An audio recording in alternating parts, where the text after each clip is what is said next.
Hey there, I'm Lisa Rabey, and this is Everything Old is New Again, the Rise of Regencycore for Virtual JaneCon 2026.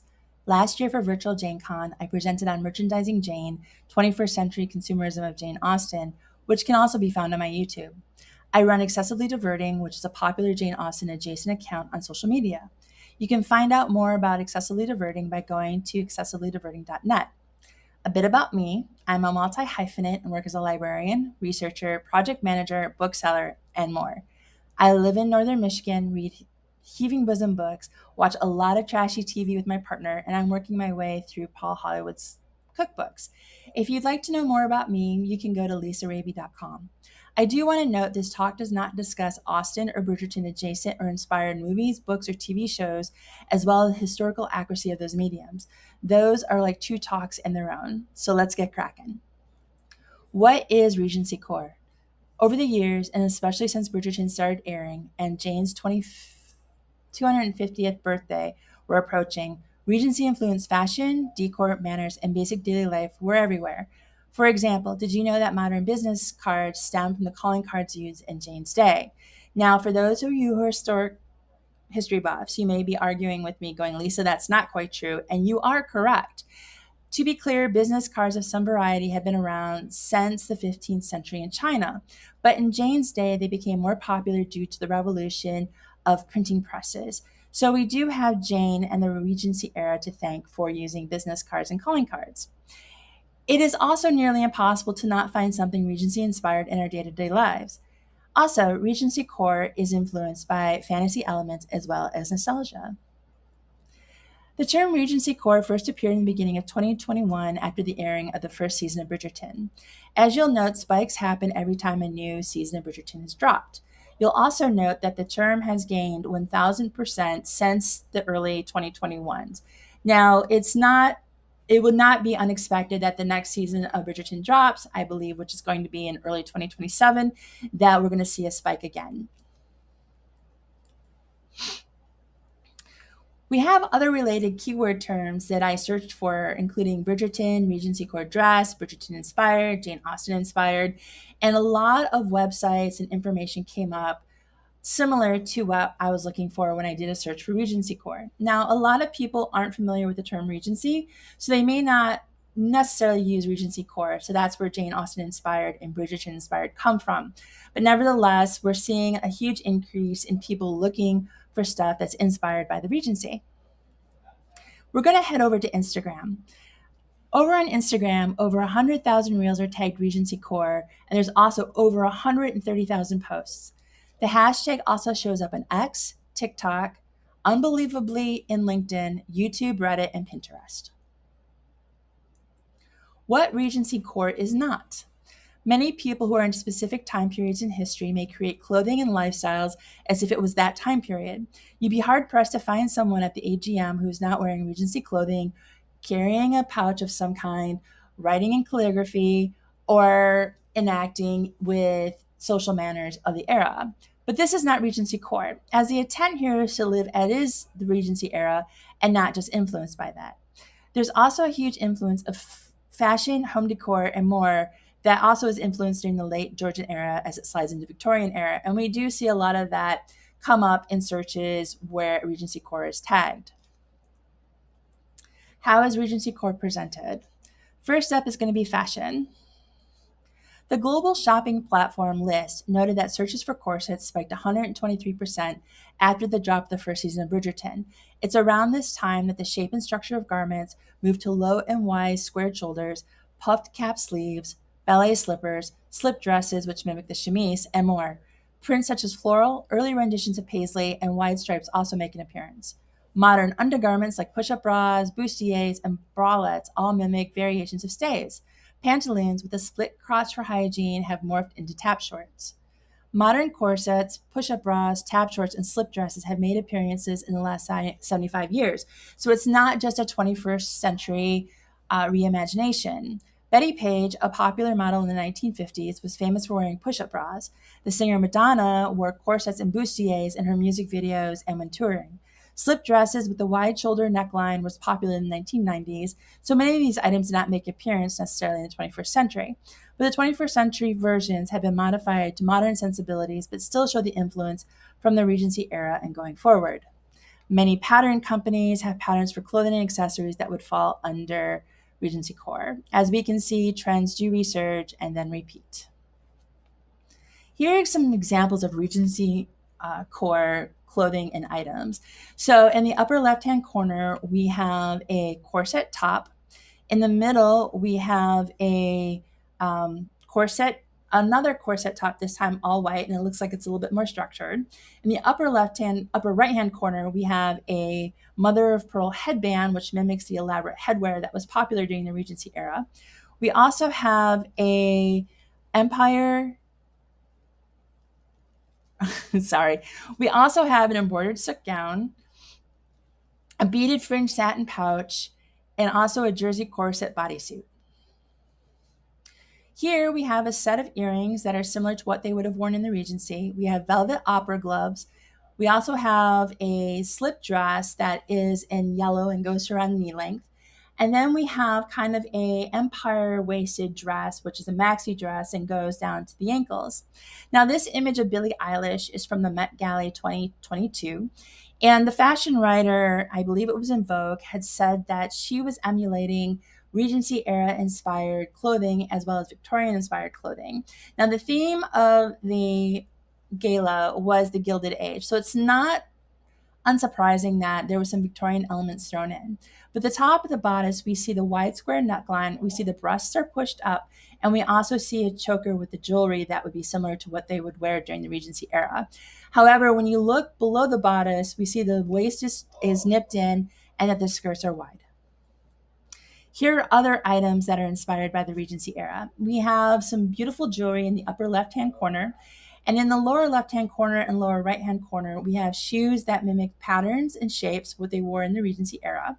We also have ribbon in the middle, which is very interesting to me because I've noticed an influx of women wearing ribbons in their hair. And we also have another corset top with the wide square neckline. Next up is home decor. Home decor in the Regency era was the complete opposite of the quiet luxury of the late 18th century, which was in itself a rejection of the Rococo style from the early 18th century, which itself consisted of flashy patterns and ostentatious displays. By the 1770s, taste had changed to reflect a more interest in geometric lines, craftsmanship, high-end quality of fabrics and materials. But we hit the 1800s and taste changed again to the reflection of the rejection of quiet luxury. Here we see rich color patterns, opulent interiors, wallpaper with whimsical motifs and white stripes, and ornate plasterwork. Taste would change again in the 1830s when Queen Victoria takes the throne, and taste switched back to a more severe and staid designs. The website regencycore.com is a website that curates Regency core items. Now, I do want to warn you that if you go check out the site and you start clicking on items, it actually takes you to the website owner's Amazon storefront. So here's some examples of Regency core inspired home decor. So in the upper left-hand corner, we have a very dark teal wall. We also have a crystal chandelier hanging from the ceiling, which was also popular during the Regency era. And the desk looks like it's very ornate. In the middle, we have the opulent window dressing with the balloon type window curtains. We also have in the upper right-hand corner a room where color drenching is used. Now, color drenching is where everything in the room is painted, including the ceiling, the accents, and the wall itself. Here, we also have a gilded mirror, and we also have a chair with gilded edge designs. And below that, we have a china tea set, which has a light blue flower motif, which was also reminiscent of the Regency era. So we're going to head over onto Etsy.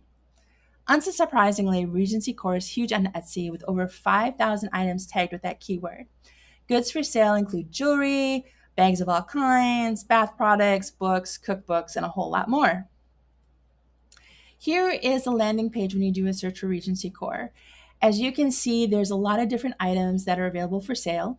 One thing I do want to note that if you check out Regency Core on Etsy, be mindful that Regency Core is tagged on a lot of items that are influenced by other eras, such as the Victorian era. Now, as history buffs or Janites or somebody who's really familiar with the Regency era, you may understand that this is going to be incorrect. But if you're looking for something like a pattern or an existing dress or some jewelry, you can't go wrong by shopping on Etsy.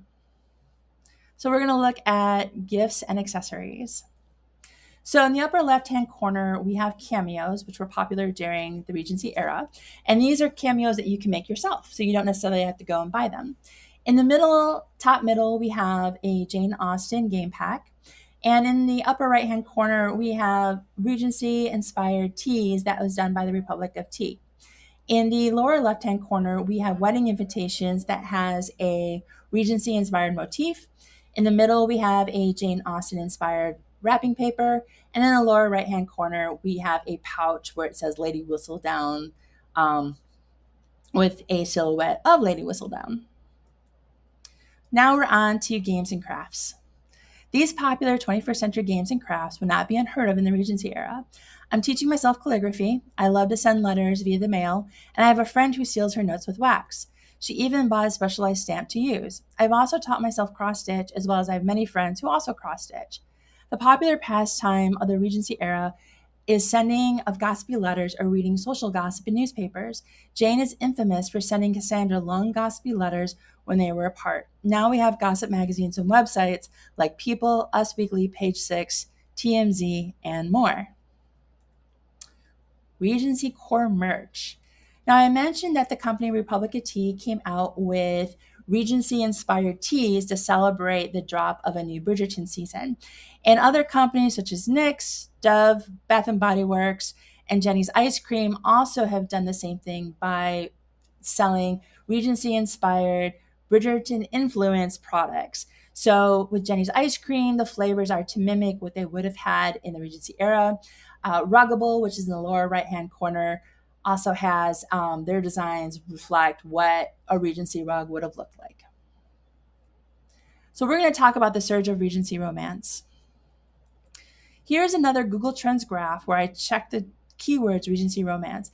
As you can see, the keyword has risen 50% since late 2020, which is around the time the first season of Bridgerton dropped.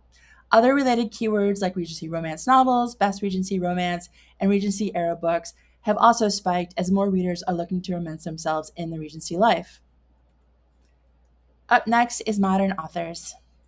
The modern romance novel, as we know it, began around the early 1970s with novels by Kathleen Woodward, who is known for putting romance in the books that include steamy sex scenes. She's also known as the grande dame of historical romance. While Kathleen was prolific, it's not until the mid-1980s when books by Judith McNaught, Jude Devereux, Joanna Lindsay, Amanda Quick, and Julie Garwood were getting published, and they're also big in the Regency historical era. In 1980, Romance Writers of America was born. Romance novels, however, were slow to grow until we hit the late 1990s when Julia Quinn, Lisa Kleypas, and Loretta Chase started publishing. Romances between the 1970s and 1990s have a huge shift in plots and storylines as their heroines have more agency and vulnerability. You can make the argument that romance novels of the 21st century are the leading genre of titles sold. From mid-2024 to mid-2025, over 51 million print books were sold. This does not include titles sold in Kindle Unlimited and other digital retailers. Okay, back to Regencycore romance. We're going to skip ahead a few decades and in the 2020s. By this point, thanks to Bridgerton, again, readers are searching for titles similar to Bridgerton by using keywords like Bridgerton books, Regency romance novels, and Pride and Prejudice. Contemporary authors like Cat Sebastian and K.G. Charles, who both write queer romance novels, Alexandra Vasti and Erica Ridley are also not only getting published, but they're also climbing up the book charts. More authors are swapping to writing historical romance, concentrating on the Regency. And I'm a huge fan of Erica Ridley, Alexandra Vasti, Cat Sebastian, and K.D. Charles, and more. So if you're into historical romances that have a modern sensibility to them, go ahead and reach out to me and I'll give you a list. I hope you enjoyed this romp through Regencycore as I had making it. To be sure, this is just the tip of the iceberg, as there are enough information and data to teach a class on Regencycore, Jane Austen, and Bridgerton-inspired life. To see more lectures for Virtual JaneCon 2026, head to virtualjanecon.com. Thank you and see you again soon.